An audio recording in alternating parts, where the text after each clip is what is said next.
Razorback Nation, we are back with some breaking news. And unfortunately for Arkansas, things go from bad to even worse.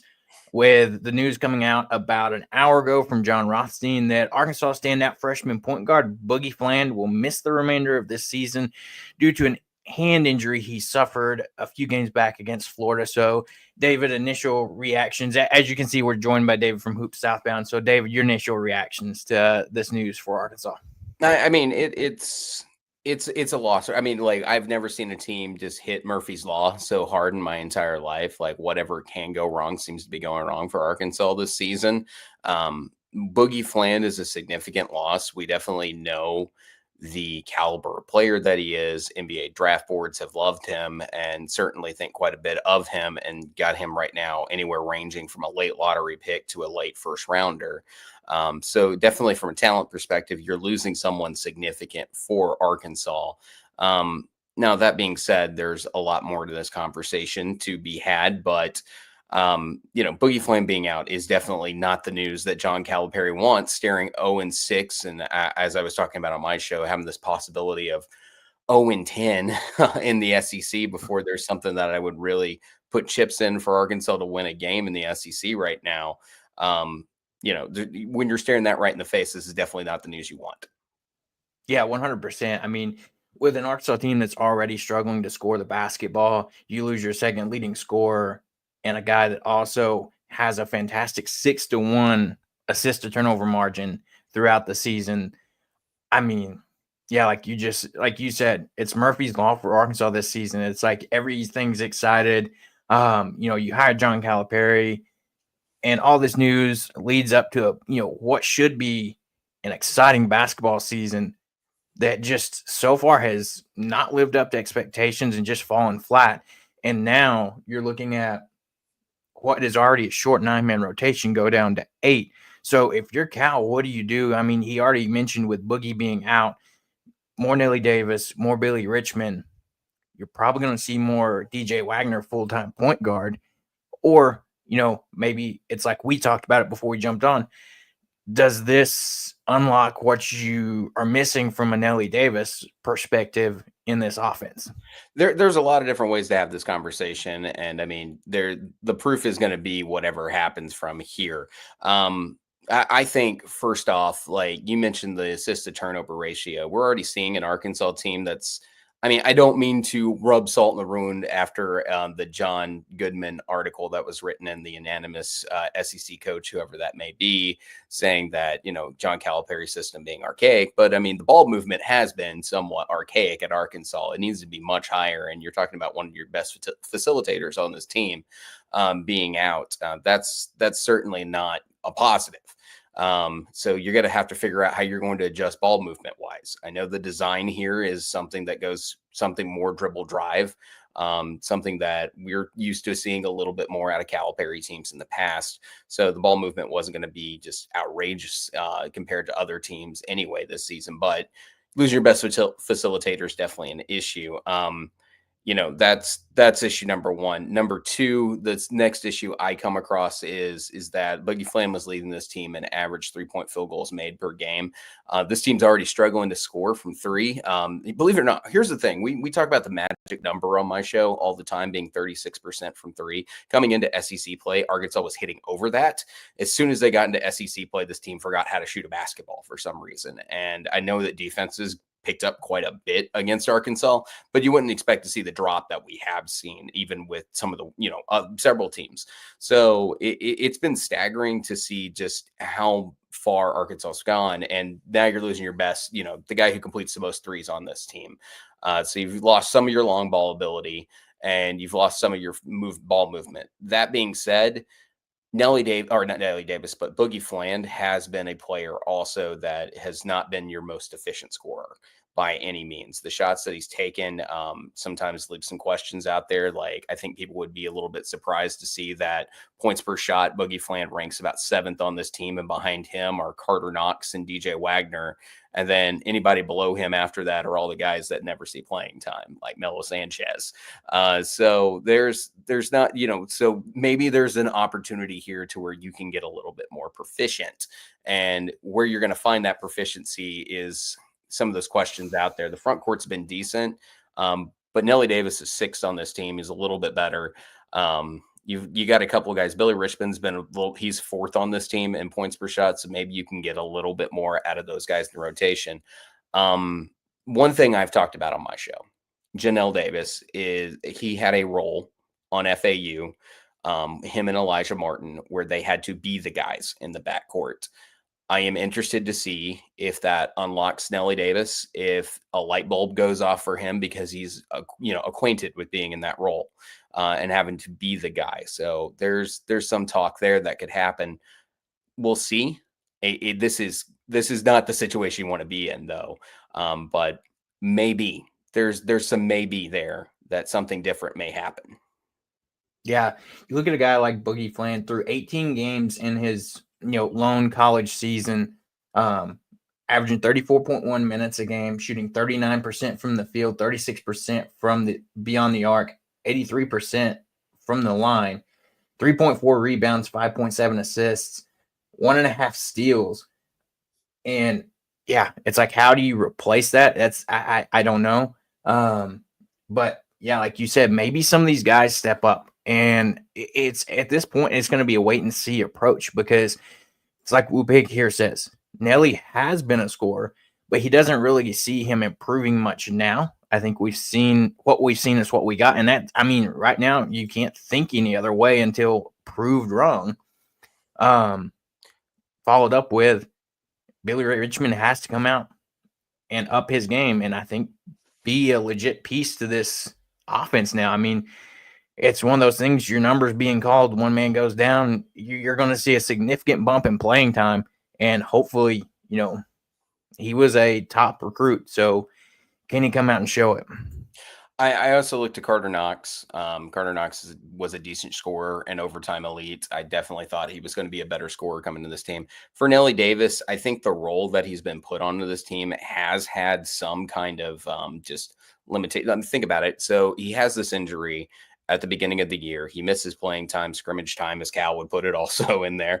But time to bond with the team, work into his own role and what his role is going to be coming into the season. Then he gets a little bit healthier, but he's still battling through that wrist injury, not quite back at 100% there at the beginning of the year. We've seen flashes at time of what Janelle Davis can be.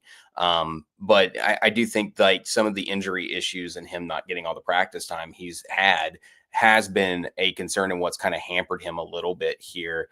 I'm just kind of like, I want to see if you move him over, if you put him in a different role, maybe something works out. For Billy Richmond, though, looking at the tape from him coming from high school in the very limited minutes we've seen him play, again, your biggest asset that you've lost at a Boogie Fland is his ability to stretch the floor with his three-point shooting, and that's gone right now. And Billy Richmond has just never been a great shooter. Maybe that comes along in his game. Maybe he's working on in the gym, everything else. But you're right. We have no choice but to have Billy Richmond step up and fill some of that role and get to be a better shooter and work on those things, at least enough to where he becomes dangerous. If we're talking about 32% from the floor, I mean, I guess you live with it, Ricky Council wasn't a great three-point shooter, but we're talking about a ton of athleticism from Billy Richmond and his ability to get to the rim and a ton of energy. So it is a mixture there that it's just like, I don't know what they do exactly or who will be stepping up, because someone just has not shown it yet. But when you change the roles on the team, who fills that role the best? Yeah, because you look at it, a guy like Billy Richmond that's playing, both him and Carter Knox, 16.9 minutes a game for Knox and 14.8 for Billy Richmond, that are probably going to be well up over 20 plus from here on out through the rest of the season. So not only are they going to have more playing time, that's going to be like, are they necessarily ready as far as a physicality standpoint for that much playing time? And it's going to be, these guys, the potential is there. It's like, when does it all just, click? That's the real question. And, maybe the more game time they get under their belt, it can't do anything but help, as far as their translation to the college game. And I think that's what you've seen with Carter Knox so far, with him getting more opportunities to start with, the struggles Nelly Davis has seen. from game one to now, we've seen improvement in his game. And I think that's what we're waiting to see from Billy Richmond. I want to see a lot out of Billy Richmond. I mean, I know he's a super athlete. I love what he does on the defensive end. Like that can be extremely helpful because let's face it, Boogie Fland was also a good defender too. I think he was up there in steals. He might have been like second or third on the team in steals per game or something like that, if I remember correctly. I'm just going off the top of my head here, but you can see the defense. He has a good defensive ability. The offense has just not been there to start SEC play. Overall, though, I think Billy Richmond can meet you on the defense, and then you just got to find the offense as well. But I think Billy Richmond can play, the minutes that you're going to ask for him. I remember when this team was hurt really bad, and they were down to a 6-man rotation when they were facing Little Rock in the series of games there when they were facing those mid majors. That if they were healthy, they probably blow out by a lot more than what they did.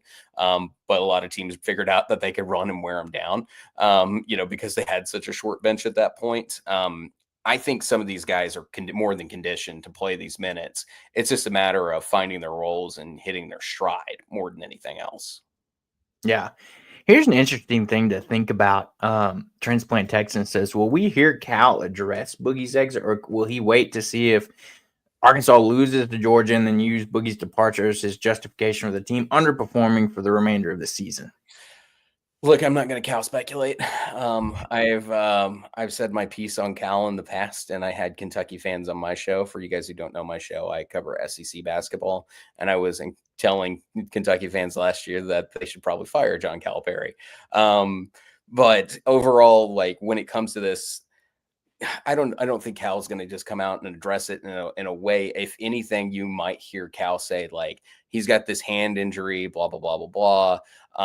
This situation, and I sat down and talked with him. Maybe that's something he says, and it's and I had to consider what his future does, because if you know Cal and what he said about players, it's the players first, and he definitely wants. The players to get the most out of their future he possibly can. And a lot of that goes back to DJ Wagner's dad, also too, when he encouraged his dad to go to the NBA.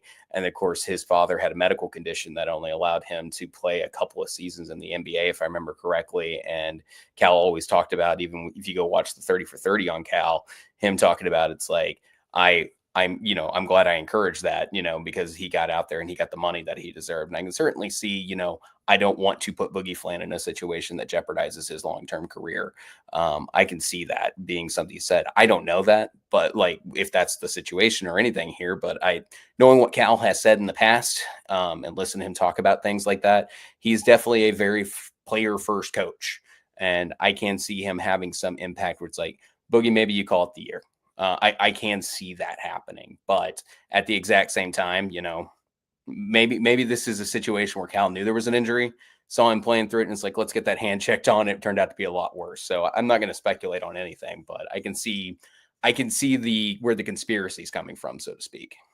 Yeah, that makes a lot of sense. He's always been you just kind of laid out the history there. He's always been a player's first coach that's going to, do what's best for, the student athlete, the kid in their future. And, I'm not against that. It just sucks because now it means it sucks for us as fans. Sucks for us as fans. Yeah. So thinking through this, we're sitting at an 8-man rotation with minus Boogie. Is there anybody that's in this the rest of this roster that is serviceable or that can maybe come in and contribute? Is there anybody that you think, even if it's just a handful of minutes a game, to give some of these other guys a break?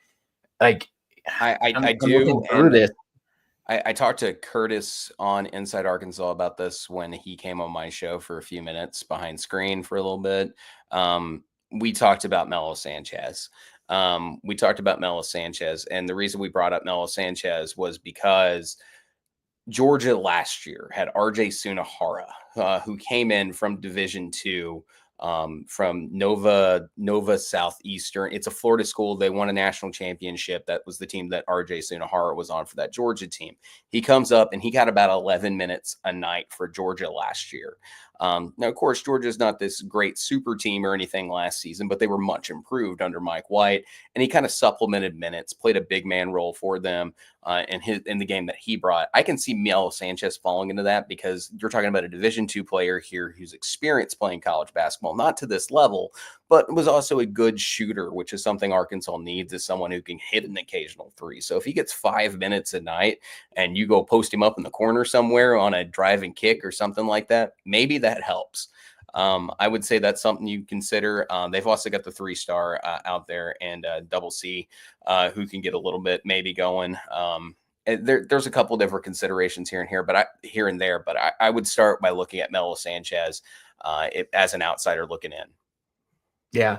That makes sense, especially because the thing I look at when I'm seeing the rest of this roster too, that, as far as guys that could be option is, if you look at the roster, you don't have a lot of guys as far as when you're looking at it size-wise. Like, you've got Melo Sanchez at 6'4", so he brings, decent size, but you start looking at some of those other guys, you don't have many guys. Oh, they're pure guards. The guys that Cal brought in are, for their development, for those walk-on development guys are just all pure guards.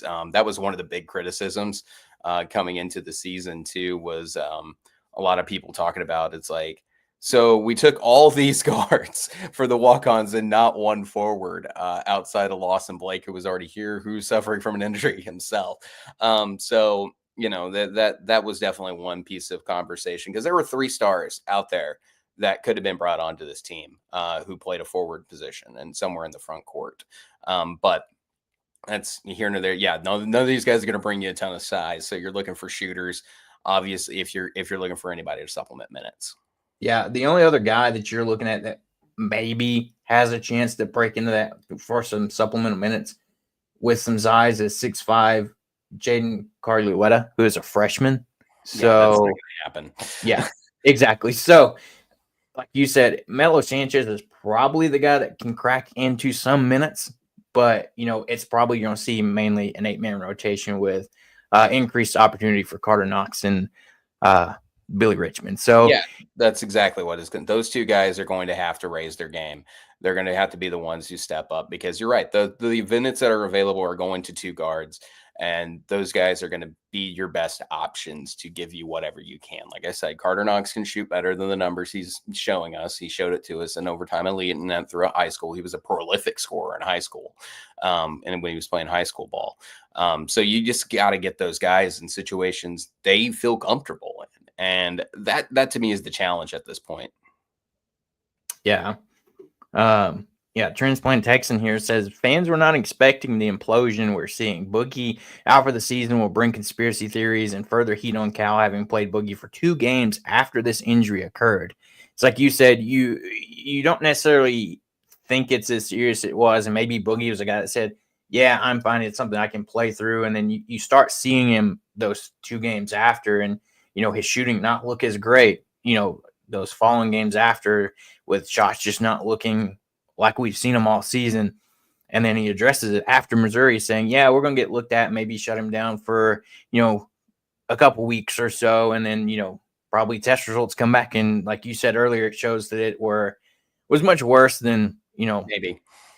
Yeah. And like I said, Cal's also a player coach. So, I mean, I hear what Transplant Texan is saying. No one was expecting how bad this has gone. I certainly wasn't expecting it. I knew these guys. I knew their games. Like, I've done a scouting report on like 6 of these dudes before they entered college ball. So it is shocking, to say the least, how bad it's been. Like, my floor expectation for Arkansas this season was an 8-10 team. Somewhere who finishes right in the middle of the SEC, and just kind of maybe finishes somewhere like 8-10. And I expected a log jam there somewhere in the conference this season. I thought that's where Arkansas was going to end up at, but no, they've certainly kicked through the floor and performed well under expectations this season. I know exactly what he's saying. And I've said it also. I think a lot of this goes on Cal, just not putting the roster together well. Going this 9-man rotation, its experiment failed, or it's definitely showing serious signs of weakness to this point. Not having the team ready to go and not having certain answers when he needs them. In certain situations, they're probably a shooter short and probably one more dominant big man, pure big man that they needed this season, and probably should have rounded this roster out at 11. Like that's probably how he should have approached the situation. Yeah, I will say I'm glad to notice that, Cal is acknowledging that. The big Yes, part he was you is. heard him after the Michigan game saying, yeah, maybe this whole 9-guy rotation wasn't the best idea. So you probably see a different approach next season, both as far as recruits and I would transfer portal expect. goes, Yeah. along with, hopefully what's coming back. But as far as the thing with Boogie, and I think maybe part of it to consider with, like you said, with him being a player's coach is, honestly protecting the player from the self. As an athlete, he probably has that competitive nature and wants to play, but it's like saying, hey, you've got a bright future ahead of you. I know you want to try to play. I know you try to want to get that hand better and come back in a few weeks, but, it's probably best for you to just, call it and, look for your future. I certainly see that. I certainly see that as a conversation that was had. I can see that. Now, like I said, no one knows if that's the conversation or not, but given Cal's past, it makes sense that that conversation got had, or you can speculate that that conversation got had. Right. I'm not saying it did, but it would make sense given some of Cal's track record. That's where I'm at with it. Is well, hopefully, fingers crossed. Hopefully, we do hear more from Cal on this subject, whether it be after the Georgia game or sometime between prep, coming up for this weekend before Oklahoma. Yeah. Yeah. It's like several people say, I hope he does address it. That's going to be key. But, knowing what we know now, no Boogie, what we're looking at this rotation, what expectations do you have for the game tomorrow night? I mean, is there still any way Arkansas could possibly find a way to stay in this and maybe get a win? Or, is this going to be an experimental game to just see what you can create and who knows what's going to happen? So I don't know how much your followers follow Kim Palm out there, but believe it or not, Kim Palm has Arkansas picked to win tomorrow. That's not necessarily my expectation. The offense has been really lacking for Arkansas this season. So I don't know if that's exactly what I would be expecting, and Georgia's a pretty darn good defensive team as well. Georgia's gotten a lot better, folks. I don't know if everyone's tracking that, but like how talented they are. They've kind of gone the Cal experiment in a different way, so to speak, or what Mike White has done is picked up a lot of 4-star and 5-star guys. The team's very young, but they're very promising, and they've got some guys with some NBA futures on this team. But as far as my expectation for Arkansas, Ken Palm's got them sitting at 5-13 going the rest of the season. Obviously, that's not an NCAA tournament team.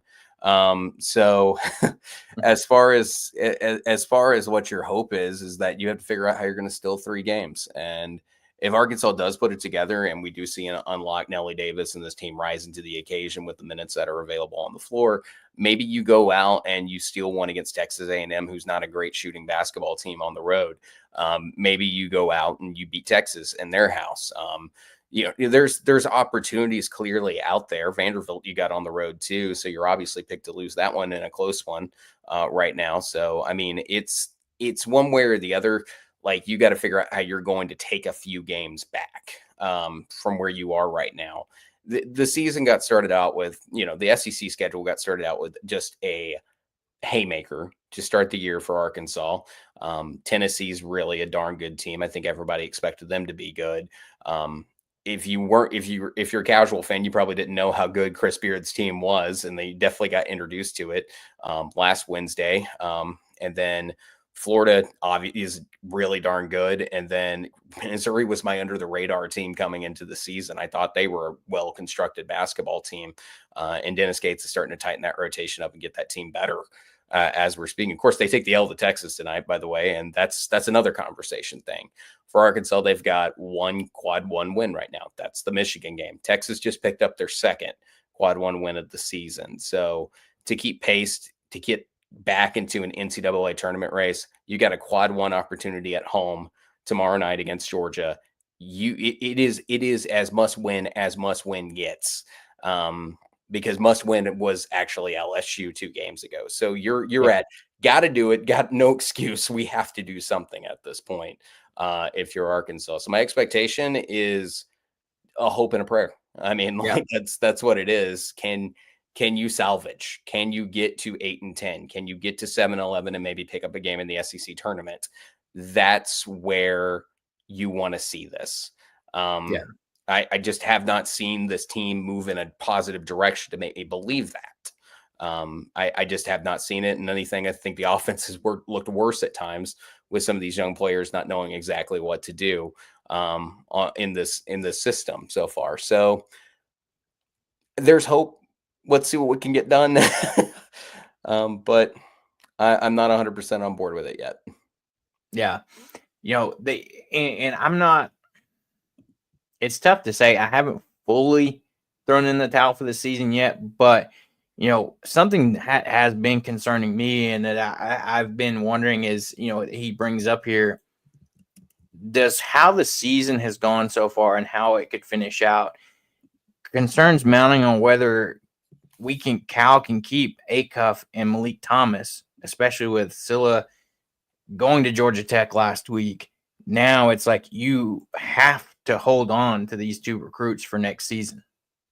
You do. I mean, obviously, I haven't seen anything about it yet, if this is happening or not, or everything All else. speculation.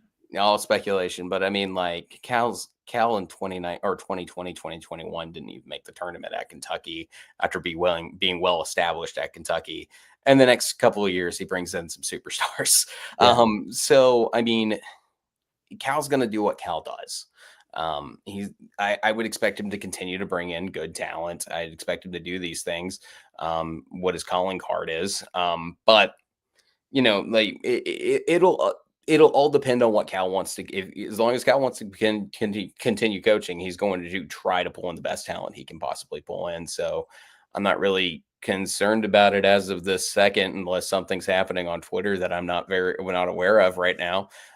So I haven't seen much smoke to that. I'll go check the Trilly Donovan post tomorrow. Right. In his newsletter. Yeah. That's the thing. It's like you said, Cal is Cal, and guys are going to, I mean, when you have a reputation of winning guys in the league, I mean, you kind of go to the coach who puts you in the league. It's just got a history of it. Right. And it's like, billions and billions of dollars were earned.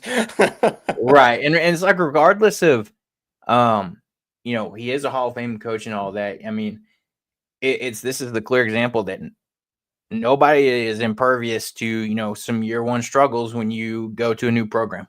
I don't buy that though. Really? So like, I don't buy that because like the situation was with Calipari is that he was given a huge NIL budget. He was hired right at the time that the transfer portal was opening up. When he came into Arkansas and had plenty of opportunities, he scooped in a top 5 transfer class and a top 5 recruiting class. There was nothing wrong with having expectations coming into the season for a coach who was also coming off being tied for second in the SEC last season. And bringing in his point guard from that team last season and one of his bench players who he had a lot of, and has, I should add, Duthero has continued to improve this season as well compared to where he was at Kentucky. So like there should have been expectations. There should have been thoughts gone into it. I'm not saying it had to be a Final Four, but like, did you really think your expectation for this season was for Arkansas them not making the NCAA tournament? Like, again, this is a failure. Like, let's make no mistake about it. It's an unmitigated disaster what's happened at Arkansas. And I would say about 95% of it falls on Cal right now. Yeah, and it's the one thing that you go back to that, is on Cal. It was, you tried something with this roster construction, it's just not working. And, it didn't work, and your team was not ready to start SEC play. Exactly. They weren't. Yeah, because you didn't have enough guys to scrimmage with the amount of guys injured. I'm so tired of that. I'm so tired of that one too. But like, I get it. He did. I understand it. He did not. But we're in almost February. At this point. Like we're 10 days away from February. I don't care about the we didn't scrimmage excuse anymore. Right. Yeah, I 100% agree with you there. But yeah, so at the end of the day, not great news for Arkansas as stud freshman point guard Boogie Fland will be missing the rest of the season. Tomorrow we'll see what happens with Arkansas and what's going to be the look for the rest of the season. Knock on wood. Hopefully we keep away from that injury bug the rest of the season because we can't afford it. So Arkansas is going to have a tough test against Georgia tomorrow. We'll see what happens. Tip-off is at 8 o'clock. Late start for Arkansas here. Maybe they figure out something. Maybe this unlocks Nelly Davis. It's all to be determined, and we'll find that out in these next few games against Georgia on Wednesday, and then you got, luckily, 2 home games with Oklahoma coming to town on Saturday as well. So now's your opportunity to hopefully try to mix and match and see what you can get to work. But there's a lot of minutes that's got to be replaced with the loss of Boogie Fland. Yeah, a lot to be considered here. And if you lose these next 2 games, I mean, not to get too Belichick on everybody. And yes, I stole this joke if you're listening around to Arkansas, but we're on to baseball.